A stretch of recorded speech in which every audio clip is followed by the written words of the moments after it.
On a serene morning, the sun rises over a quiet neighborhood. Sprinklers hum rhythmically, and the scent of freshly brewed coffee lingers in the air. Children laugh as they rush to catch their school bus, and a radio murmurs faintly about unusual events in distant towns. Everything feels normal. But beneath this surface lies the tremor of an unspoken truth, a world moments away from unraveling. As night falls, the story grips tighter. The peaceful facade shatters with distant screams and sirens. You can almost feel the chaos seeping through the screen. This setup doesn't just serve as exposition, it's an emotional tug, a whisper to the viewer, how quickly could your world change? The cordyceps fungus emerges as an antagonist unlike any other, not driven by hatred or malice but by a blind, natural purpose. This concept strikes a nerve. What's more terrifying than a force of nature that cannot be reasoned with? In this world, emergency services fail catastrophically. Highways are jammed with cars going nowhere, and once trusted systems crumble like sandcastles against the tide. It's a stark reminder of how fragile the threads of our so-called civilization truly are. Amid this chaos, we're drawn to Joel, Sarah, and Tommy. In one unforgettable moment, Joel speeds past a stranded family begging for help. Here's where the moral question grips you. What would you do? Protect your own or risk it all for strangers? Through Joel's actions, the story confronts our own primal instincts. It's not about right or wrong, it's about survival. And at the heart of it all is Joel's role as a father. Every frantic decision he makes is driven by an unrelenting need to protect his daughter. It's this deeply human motivation that roots the chaos in relatable emotion. Just when you think the tension can't escalate, a deafening roar tears through the night sky. A commercial airplane hurtles toward the ground, a fiery symbol of humanity's hubris crumbling. This moment is cinematic poetry. The airplane, a marvel of human innovation, is reduced to a harbinger of death. Joel's desperate attempts to shield Sarah from falling debris juxtapose the enormity of civilization's collapse with the intimacy of a father's love. Tess is introduced as pragmatic and hardened, a survivor who plays by the rules of a broken world. Yet, her sacrifice is a transformative moment. When she reveals her infection, it's not just a confession but a call to action. You feel her vulnerability as she demands that Joel and Ellie continue the mission. The shift from self-preservation to self-sacrifice is palpable.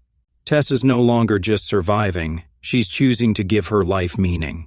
One of the most haunting moments comes during her final stand. The infected are not just enemies, they represent the complete loss of self. The grotesque kiss scene, fungal tendrils invading Tess's body, is almost unbearable. But Tess stands resolute. Her defiance is a testament to humanity's ability to resist even in the face of obliteration. The fire Tess ignites is more than literal. It's a symbol of hope that pierces the darkness. As the flames consume her and the infected, you're left with a lingering sense of loss tempered by the promise of what's to come. A pitch-black museum. Joel, Tess, and Ellie move with the precision of prey evading predators. The air is thick with tension. Every creak of a floorboard is a gamble with death. The silence isn't just unnerving, it's a character in itself. It forces the audience to lean in, hanging on every sound, every flicker of movement. Clickers are more than monsters. They're a twisted reminder of what humanity could become. Their echolocation, a trait borrowed from dolphins and bats, takes something familiar and makes it terrifying. Its evolution weaponized against us, a haunting reminder that nature always adapts, even if it leaves humanity behind. In this scene, we see the beginning of Joel, Tess, and Ellie's fragile alliance. Each movement, each whispered signal, is an unspoken promise: we survive together, or not at all. Ellie's fear and inexperience make her vulnerable, yet you can see her instincts awakening. Joel and Tess's battle-hardened resolve carries the group forward, but the cracks in their armor hint at the toll this life has taken. The museum, a relic of human achievement, now serves as a stage for our downfall. Broken artifacts and shattered glass are silent witnesses to humanity's fleeting dominance. The contrast is striking, humanity's greatest accomplishments reduced to rubble in a world ruled by primal survival. Joel and Ellie driving through a desolate Kansas City, their tense silence punctuated by dry humor and guarded camaraderie. But just as the duo starts to relax, the peace shatters. A staged ambush throws them into chaos. This pivotal moment transitions from an adrenaline-pumping action sequence to a deeply introspective exploration of survival, morality, and the fragile bond between protector and protege. Ellie's role shifts dramatically in this encounter. Up until now, she has been the observer, sheltered, at least relatively, by Joel's experience. But when Joel is momentarily overwhelmed, Ellie's quick decision to use violence becomes a rite of passage. As viewers, we feel the weight of her actions. The knife she wields is not just a weapon, it's a symbol of her crossing into a new, darker phase of survival. The trembling resolve in her face as she acts highlights the emotional cost of her newfound independence. Later, as Joel reassures her with reluctant understanding, there's an unspoken bond that deepens. This moment serves as a reminder that innocence in this world isn't stolen. It's surrendered piece by piece in the name of survival. Kansas City's crumbling infrastructure doesn't merely serve as a backdrop. It tells its own story. Once a bustling urban hub, it now mirrors the fragmented morality of its survivors. The haunting imagery, cars abandoned mid-escape, graffiti warning of unseen dangers, creates an environment as hostile as the ambushers themselves. Every corner teems with potential threats, turning the city into an adversary. The city's decay isn't just physical, it's an emblem of humanity's broader collapse. The hollowed-out structures reflect the moral vacuums left by desperation and fear. This scene showcases the evolving dynamic between Joel and Ellie. Joel, hardened by years of loss, reverts to his protector role, prioritizing Ellie's safety above all else. Yet, there's a subtle shift. Ellie's intervention forces him to confront the reality that she is no longer just a charge, she's a partner. Ellie's act of bravery isn't impulsive rebellion, it's a declaration of agency. She refuses to be sidelined, and while Joel may struggle with this, it hints at the growing mutual respect that will shape their bond. A quiet suburban street bathed in the warm hues of a setting sun, a place once filled with laughter and life, now overrun by nature's reclaiming touch. Creeping vines cover cracked pavement, houses are weathered by time. This tranquil decay sets the stage for one of the most explosive moments in The Last of Us, the bloater attack. It starts quietly. A nervous shuffle beneath the ground hints at the terror about to be unleashed. Then, without warning, chaos erupts. A horde of infected bursts forth, and leading them is the bloater, a towering monstrosity that seems to defy the limits of human imagination.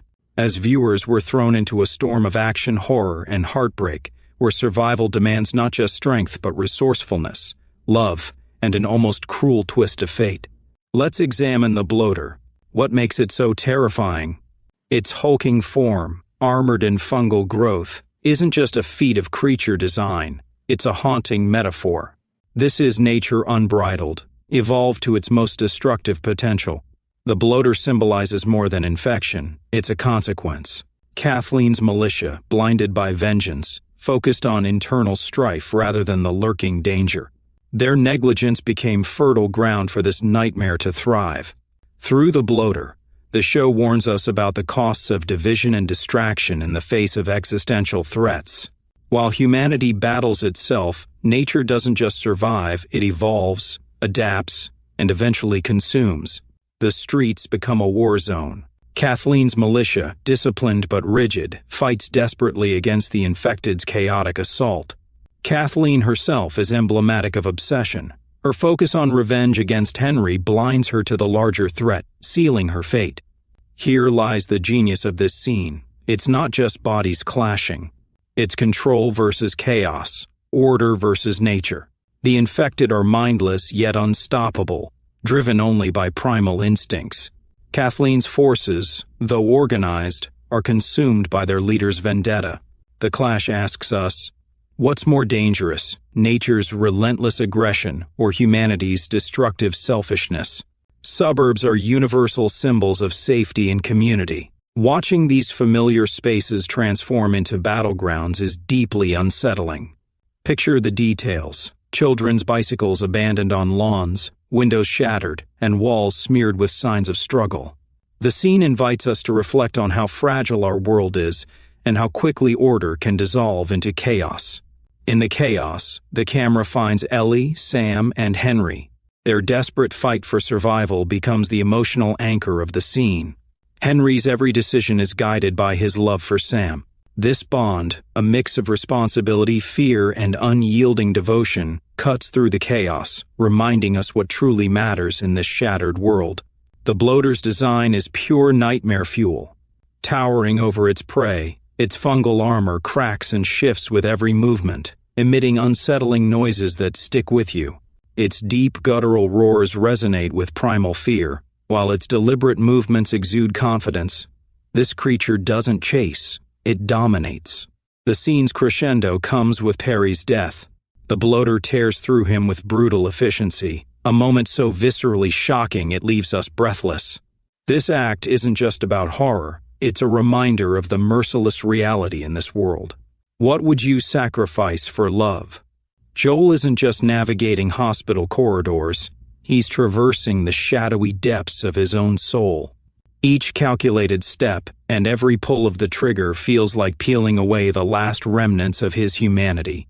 Here, the man who once shielded Ellie with caution is replaced by a relentless force, singularly focused on saving her, no matter the cost.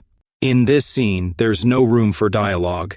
The silence speaks louder than words, every gunshot a punctuation mark in Joel's moral unraveling. As viewers, we can't help but ask, is this love or obsession? Devotion or destruction? From the moment Joel steps into the hospital, tension ripples through every frame. The camera clings to his shoulder, pulling us into his perspective. It's claustrophobic, unrelenting. You feel like you're the one walking those bloodied halls. Instead, somber strings and a relentless pulse remind us that this is no victory march. It's a tragedy in slow motion, and every beat mirrors Joel's emotional collapse. By the time he reaches the operating room, the tension explodes. It's not just action, it's an emotional gut punch, leaving us questioning everything we know about Joel, Ellie, and what it means to love someone. There's something gut-wrenching about seeing a hospital, a symbol of care and recovery, descend into chaos. Blood smears on sterile white walls. Operating rooms turned into battlegrounds. This inversion isn't just shocking, it's symbolic. It mirrors the world of The Last of Us itself, where sanctuaries crumble, and even the purest ideals, like love and hope, become twisted in the struggle to survive. The dim glow of a burning steakhouse sets the stage for one of the most gripping moments in The Last of Us. Ellie's desperate battle against David is more than a physical confrontation. It's an emotional crescendo that ties together themes of survival, trauma, and empowerment. Picture the weight Ellie carries, the constant fear, loss, and battles to survive. In this scene, her rage explodes, not just against David, but against everything that has oppressed her since the outbreak. David embodies more than just a physical threat. He symbolizes the predatory forces that have loomed over her life. Ellie's repeated strikes aren't just an act of survival, they're a cathartic release of all her pent-up anguish. Her primal screams echo the depth of her trauma, making the moment as raw as it is unforgettable. The flames consuming the steakhouse aren't just background visuals, they're a metaphor for the chaos and transformation unfolding. As the fire spreads, it mirrors the escalating violence, symbolizing the unpredictability of Ellie's world. Fire cleanses. In its wake, Ellie emerges transformed, a survivor who has faced the flames of her own fears and come out stronger. Stories like this often use fire to show destruction leading to rebirth.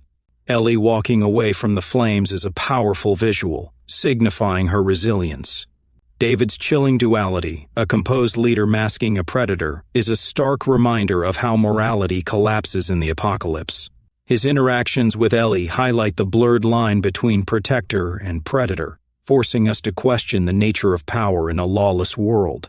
By comparing David with Joel, we see two sides of humanity. Joel protects out of love, while David seeks control through fear. David underestimates Ellie, viewing her as weak, a mistake that costs him his life. In a world ruled by brute strength, Ellie's triumph rewrites the rules. Her intelligence, determination, and adaptability remind us that survival isn't just physical, it's mental and emotional. The deaths of Henry and Sam are a haunting reminder of the emotional toll of survival. This isn't just a tragic moment, it's a lens into the complexities of hope, love, and loss in an unforgiving world. Henry's life revolves around protecting Sam, driven by a fragile hope that they can find safety and happiness. But when Sam succumbs to infection, that hope is cruelly destroyed. Henry's choice to end Sam's life, and his own, illustrates the devastating cost of losing hope. Sam, with his quiet curiosity, represents childhood's fleeting innocence. His bond with Ellie reminds us of what's been lost in the apocalypse: carefree joy and wonder. His death is more than a personal tragedy, it's a symbolic loss of purity in a brutal world. Henry's choice to end Sam's suffering and take his own life is heartbreaking. It reflects the unbearable weight of love in a world where survival demands impossible decisions. Is Henry's act one of mercy, or is it driven by his own despair?